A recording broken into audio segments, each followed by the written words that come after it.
Hello, c'est Chris. Première vidéo de la playlist Mon cher journal MCJ numéro 1. Avant toute chose, j'aimerais remercier tous les abonnés de cette chaîne et même tous les commentaires que vous avez mis. Ça encourage à poursuivre l'aventure en tout cas. Ça fait toujours plaisir de voir que des personnes sont intéressées au sujet de ce voyage. Donc bilan de cette première semaine, si je devais la qualifier, je dirais qu'elle était très physique. J'ai beaucoup souffert au niveau des pieds. Au bout d'une semaine, j'ai fini par me blesser. C'est une des premières leçons que j'ai apprises de ce voyage, c'est d'écouter son corps. Parce que sinon il finit par lâcher et puis l'aventure risquait de s'arrêter. J'ai fini par trouver un podologue qui m'a fait faire des semelles parce que j'avais eu une sorte de métatarsalgie suivie d'un début de tendinite. Et depuis que j'ai fait faire les semelles, ça allait beaucoup mieux. Et les 2 jours suivants, j'ai galopé. Sauf que ensuite j'ai enchaîné 35 km en une journée. Et là pareil, ça très douloureux. Donc voilà, j'ai dû me reposer pendant une journée. J'essaie de faire attention. Donc première leçon à retenir, que j'ai retenue sur ce voyage, c'est vraiment d'écouter son corps. De toute façon, on n'a que ça à faire. La première semaine, c'était vraiment être ancré dans la nature et ressentir toutes les douleurs, tout ce qui se passait dans le corps. Et il n'y avait rien d'autre à faire que d'écouter, de l'écouter et puis de faire en sorte que tout se passe bien. Ensuite, ce que j'ai appris de cette aventure, c'est que en fait au départ j'ai commencé le chemin en me disant il faut absolument que j'arrive au bout. Et en fait plus j'avançais, plus je me suis rendu compte qu'en fait la finalité c'était pas d'arriver au bout du chemin. La finalité c'était le chemin que je parcourais au jour le jour, à chaque instant. Ça, c'est quelque chose que j'ai intégré au final. On me l'a très souvent dit, mentalement. Mais là, le fait de l'avoir vécu, c'est mon corps qui me dit mais attends, le chemin, tu t'en fous d'arriver ou pas. Ce qui est important, c'est l'instant présent, c'est ce que tu vis en ce moment. Et de toute façon, Santiago, c'est dans mon imagination. Pour l'instant, ça n'existe pas. La seule chose qui existe, c'est ce que je vis dans chaque instant présent. Et c'est ce qui est le plus important. Donc peu importe si j'arrive au bout ou si je m'arrête dans 3 semaines.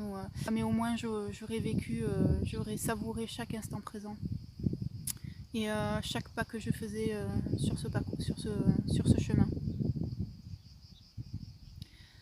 Voilà pour le deuxième enseignement que j'ai reçu de ces 2 premières semaines.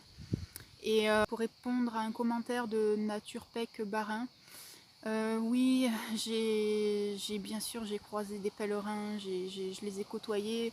Malheureusement, sur la vidéo précédente que j'avais mise en ligne, j'ai pas pu mettre de photos en raison des droits à l'image.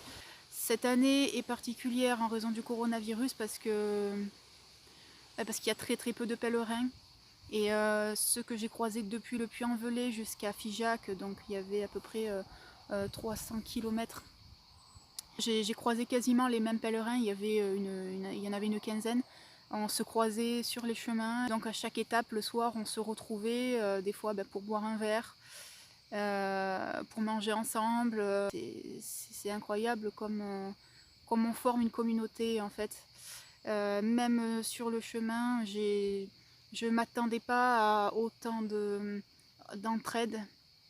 J'ai vu un pèlerin qui a laissé ses bâtons pour marcher, il les a prêtés à un autre pèlerin qui était blessé. J'ai vu des personnes qui m'ont proposé de porter ma tente parce qu'ils ont vu que j'étais blessée aussi au niveau des pieds. C'est comme une communauté de motards en fait, on s'entraide et c'est ça qui est beau. Et j'ai vécu vraiment des moments forts. Et d'ailleurs, dont 3 pèlerins en particulier que je nomme les 3 mousquetaires. Ils se reconnaîtront. Je voulais dire à ces 3 mousquetaires que j'ai vraiment passé 4 jours, 4-5 jours avec vous, inoubliables. Les trois mousquetaires ont été vraiment généreux avec moi. Je ne m'attendais pas à autant de générosité parce que je suis partie avec un budget très serré. Je suis partie avec 400 € pour le mois de juillet. Et ces trois mousquetaires savaient que j'étais limitée en budget. Ils m'ont offert une nuit en gîte, ils m'ont offert des restos. Voilà, j'ai passé des très bons moments avec eux. Au début, c'était très difficile d'accepter de recevoir de l'inconnu, enfin des inconnus. Au départ, je me suis dit, mais c'est de la pitié, et puis j'avais honte, ouais, c'était très difficile à accepter. Et je me suis rendu compte que eux, ils appréciaient ma présence. Et ça me faisait vraiment plaisir de partager tous ces moments avec eux. Je me dis que même dans le passé, il y a des personnes aussi qui m'ont demandé de l'argent et j'en ai donné et pas qu'un peu. Et donc au final, je me rends compte qu'on donne et puis on reçoit aussi. C'est peut-être pas forcément aux mêmes personnes. Ce qui fait que toutes ces rencontres éphémères avec les pèlerins sont uniques et précieuses. C'est qu'on sait que ça va se terminer à un moment donné. Elles sont très très courtes, ces rencontres. Et donc c'est pour ça que on le sait tellement que ça va se terminer, qu'on profite chaque instant. Et c'est ça qui est beau, quoi. Il n'y a pas que les pèlerins aussi. Sur le chemin, c'est particulier aussi parce que il y a 2-3 jours de ça, je me suis arrêtée dans un camping. J'avais marché presque 35 km. J'en pouvais plus, j'étais en nage, j'avais qu'une envie, c'était de m'allonger. J'ai pris un emplacement en tente à Cajarc. Le gérant du camping Le Plan d'Eau, il me voit en train de m'asseoir. Là, j'étais dans le bureau et il voyait que j'en pouvais plus. Et donc, il m'a fait payer la place de l'emplacement du camping.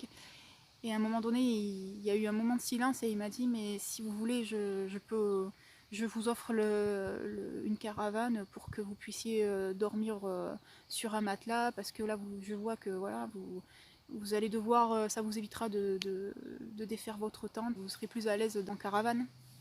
Du coup, pour le même tarif, j'ai dormi sur un matelas et j'avais très très bien dormi, j'en avais vraiment besoin. Maintenant, cette deuxième semaine, elle est particulière parce que j'ai passé le cap des douleurs physiques. Et là, maintenant, j'ai la sensation de